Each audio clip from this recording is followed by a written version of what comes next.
எல்லாருக்கும் வந்துட்டு வயிறு வலி இருந்துகிட்டே இருக்கும். இருக்குமா இருக்காதா? அது ஏன் இருக்கோன்னு யாரும் வந்துட்டு ஒழுங்காக உட்காந்துட்டு சாப்பிட்றது கிடையாது.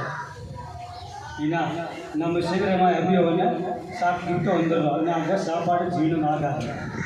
எப்பவுமே உட்காசத்தில் வந்துட்டு செம்புல காலத்து உட்காந்து சாப்பிடணும். சரிங்களா?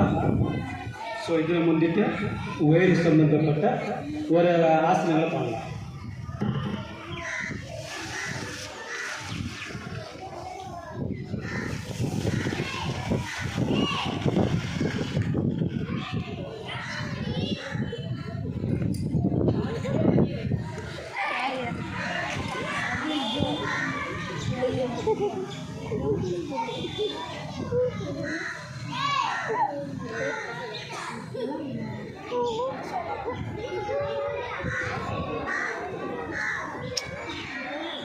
எழுந்திருக்க பாருங்க.